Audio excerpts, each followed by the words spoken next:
নমস্কার সম্মানিত দর্শকবৃন্দ, কৃষক বন্ধু প্রকল্প নিয়ে গুরুত্বপূর্ণ একটি খবর এসেছে এবং খুবই এটা চাঞ্চল্যকর একটা খবর। এটা বিভিন্ন জায়গায় হচ্ছে বা আপনাদের সঙ্গেও কিন্তু এই বিষয়টা হচ্ছে।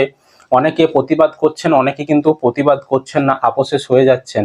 তো এবার কিন্তু সরকারিভাবে এর কিন্তু চরম বলতে পারেন বা কঠোর বলতে পারেন পদক্ষেপ নিতে চলেছে সরকার।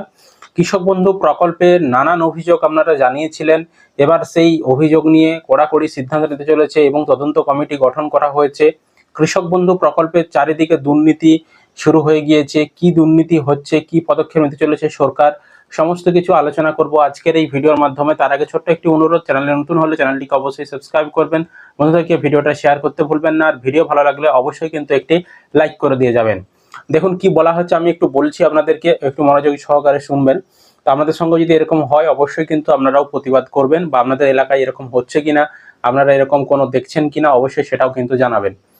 তো বেলডাঙ্গায় কৃষক বন্ধু প্রকল্পে কারচুপির অভিযোগ ঘিরে চাঞ্চল্যকর তথ্য উঠে এসেছে। জেলা জুড়ে শোরগোল শুরু হয়ে গিয়েছে। অভিযোগের ভিত্তিতে তদন্তে নেমেছে জেলা কৃষি দপ্তর। একটি জনপ্রিয় পত্রিকায় খবর প্রকাশিত হয়েছিল। সেই খবর প্রকাশের কয়েক ঘন্টার মধ্যেই 3 সদস্যের একটি তদন্ত কমিটি গঠন করে দেওয়া হয়েছে। কৃষি দপ্তরের তরফ থেকে বলা হচ্ছে, ডেপুটি ডিরেক্টর র্যাঙ্কের এক আধিকারিক, জেলা ও মহকুমা স্তরের 2 আধিকারিককে নিয়ে একটি কমিটি গঠন করা হচ্ছে। সোমবারই জেলা থেকে তদন্ত কমিটির সদস্যরা বেলডাঙ্গা 2 ব্লকের কৃষি দপ্তরে পৌঁছে। সেখানে গিয়ে তারা চাষিদের অভিযোগের তদন্ত শুরু করেছেন। প্রসঙ্গত, মুখ্যমন্ত্রী রাজ্যের চাষিদের সুবিধার্থে কৃষক বন্ধু প্রকল্প চালু করেছিলেন। 2019 সাল থেকে গত 6 বছরে ওই মুর্শিদাবাদ জেলার ক্ষেত্রে 10 লক্ষের বেশি চাষি এই প্রকল্পের সুবিধা পেয়েছেন। আর আমাদের সমগ্র রাজ্য জুড়ে, মানে রাজ্যের সমস্ত জেলা মিলিয়ে প্রায় 1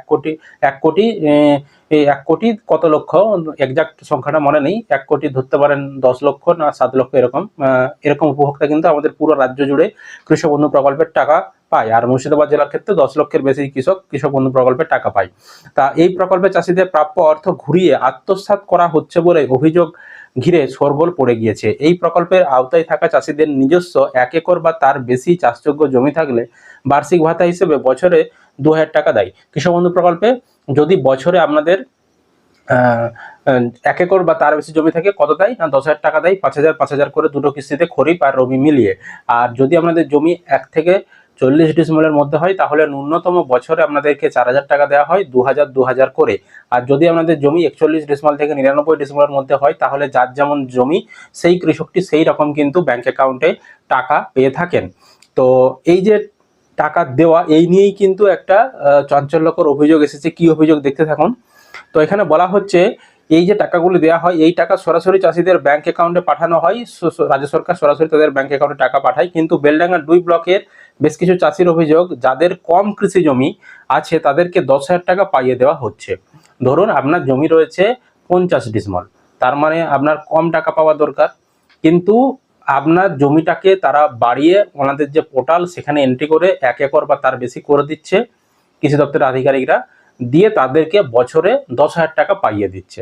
তার পাওয়ার কথা ছিল, ধরুন আমি উদাহরণ দিয়ে বলছি, তার টাকা পাওয়ার কথা ছিল 4,000 টাকা বছরে, তাকে পাইয়ে দেওয়া হচ্ছে বছরে 10,000 টাকা। ঠিক আছে, জমি বাড়িয়ে দিয়ে তাদেরকে টাকা পরিমাণটা বাড়িয়ে দেওয়া হচ্ছে, সেরকমই অভিযোগ এসেছে। তো এই কারচুপির জন্য চাষের জমির পরিমাণ বাড়িয়ে দেখানো হচ্ছে বলে অভিযোগ। এই ব্লকে কৃষক বন্ধু প্রকল্পের নাম তুলতে গেলেও টাকা দিতে হয় বলে অভিযোগ।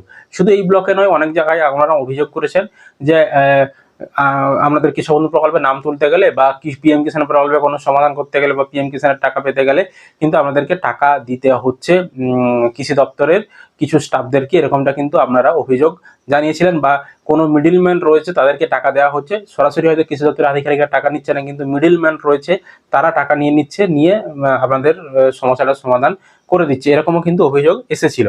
তো এই অভিযোগ পেয়ে নড়ে চড়ে বসে কৃষি দপ্তরের আধিকারিকরা, রাতারাতি তদন্ত কমিটি গঠন করে তদন্ত শুরু করা হচ্ছে বলে জানিয়েছে তারা। বেলডাঙ্গা 2 ব্লকের চাষিদের অভিযোগ, কৃষক বন্ধু প্রকল্পের নাম তুলতে গেলে ব্লকের কৃষি দপ্তরে দালাল মারফত প্রত্যক্ষ বা পরোক্ষভাবে 1,000 কিংবা 2,000 টাকা দিতে হচ্ছে। কেউ যদি অফিসে সরাসরি ফর্ম জমা করেন, বিভিন্ন কারণ দেখিয়ে 2-3 বার তাদের আবেদন খারিজও করে দেওয়া হচ্ছে। ধরুন আপনি টাকা দিচ্ছেন না, সরাসরি আপনি অফিসে গিয়ে কাজ করাবেন, সেটাও হচ্ছে না, বিভিন্ন কারণ দেখিয়ে আবেদনকে খারিজ করে দেওয়া হচ্ছে। মানে আমাদেরকে ওই মিডলম্যান ধরেই যেতে হবে, সেরকমটাই কিন্তু মানে বোঝানো হচ্ছে আর কি। তো ব্লকের কৃষি আধিকারিক এডিএ কে জানিয়েও কোনো লাভ হয়নি। কৃষক বন্ধু প্রকল্পে যাবতীয় কাজ চুক্তিভিত্তিক কর্মীদের হাতে তুলে দেওয়া হয়েছে। ব্লক অফিসে বসে এমনই এক চুক্তিভিত্তিক কর্মীর মাধ্যমে লাগাতার টাকা লেনদেন হয়েছে বলে অভিযোগ। বিভিন্ন চাষিরা এই কর্মীকে লাগাতার অনলাইনে টাকা পাঠিয়েছে বলেই দাবি করা হয়েছে। সেই লেনদেনের স্ক্রিনশটও প্রমাণ হিসেবে জমা দিয়েছে চাষিরা। কৃষি দপ্তরের এক আধিকারিক বলেন, যে অভিযোগ জেলা কৃষি দপ্তরে জমা পড়েছে তার ভিত্তিতে তদন্ত শুরু হয়েছে। 3 সদস্যের একটি তদন্ত কমিটি সমস্ত অভিযোগ খতিয়ে দেখে ব্যবস্থা নেবে। ব্লকের কৃষি আধিকারিক ও ওই অস্থায়ী কর্মীকেও কিন্তু জিজ্ঞাসাবাদ করা হচ্ছে। দেখুন, কৃষক বন্ধু প্রকল্পে তো এরকম অভিযোগ এসছে। আরেকটা অভিযোগও আমরা পেয়েছি, সেটা হচ্ছে কৃষক বন্ধু প্রকল্পে যে মৃত্যুকালীন সহায়তা প্রকল্পে টাকা দেওয়া হয়, মানে ধরুন কোনো কৃষক যদি 18 থেকে 60 বছরের মধ্যে মারা যায়, তাহলে তার পরিবারকে 2 লক্ষ টাকা দেওয়া হয়ে থাকে। পরিবারে যতজন উত্তরাধিকারী রয়েছে তাদেরকে 2 লক্ষ টাকা সমান ভাগে ভাগ করে দেওয়া হয়ে থাকে।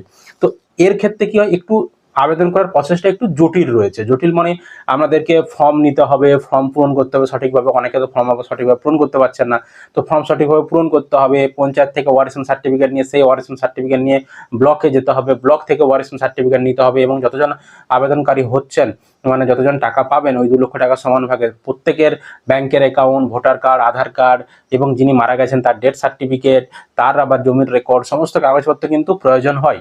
তো এত কিছু কিন্তু করে উঠতে পারেন না। সেক্ষেত্রে কিছু এরকম অসাধু ব্যক্তি রয়েছেন, তারা কিন্তু মিডলম্যানের কাজ করে তারা সমস্যার সমাধান করিয়ে ওই যে 2 লক্ষ টাকা আপনাকে পাইয়ে দেওয়ার ব্যবস্থা করে, এবং সেখান থেকে তারা কিন্তু বেশ কিছু টাকা আপনাদের কাছ থেকে দাবি করে। ঠিক আছে, সেই অঙ্কটাও কিন্তু একটু ভালো অঙ্কেরই হয়ে থাকে। এছাড়াও পিএম কিষাণ প্রকল্প তো নানান অভিযোগ আমরা শুনতে পেয়েছি, নাম তুলে দেওয়ার জন্য বা একটা পরিবারের একজনের বেশি নাম তুলে দেওয়ার জন্য এরকম মিডলম্যানরা অনেকেই টাকা নিচ্ছে, এরকম কিন্তু শোনা গেছে। তো সেই নিয়ে কিন্তু কড়াকড়ি পদক্ষেপ শুরু হয়েছে। এবার থেকে হয়তো সরকার দেখবেন এই কৃষক বন্ধু প্রকল্পে এত কড়াকড়ি নিয়ম করবে যে জমি বাড়াতে যাবেন সেক্ষেত্রেও সম্পূর্ণ জমি ভেরিফিকেশন করা হবে, বা যারা টাকা পাচ্ছে তাদের ক্ষেত্রে হয়তো সবাই সঠিকভাবে টাকা পাচ্ছে কিনা সমস্ত তথ্য দেখবেন হয়তো যাচাই করা হতে পারে। এরকম যদি অভিযোগ জমা পড়ে ভুরি ভুরি, কারণ অনেক জায়গায় তো এরকম হচ্ছে, তারা কিন্তু সাহস করে অভিযোগ জানাতে পারেনি। এই জায়গায় সাহস করে অভিযোগ জানানো হয়েছিল, সংবাদপত্রে খবর প্রকাশিত হয়েছিল, সেই কারণে আজ তড়িঘড়ি কৃষি দপ্তর ব্যবস্থা নিচ্ছে। কিন্তু অনেক জায়গায় এরকম হচ্ছে, সেখানে তারা কিন্তু কৃষকরা কোনো অভিযোগ জানাচ্ছে না, সেই কারণে কিন্তু এরকম বিষয়গুলো প্রকাশ্যে আসছে না।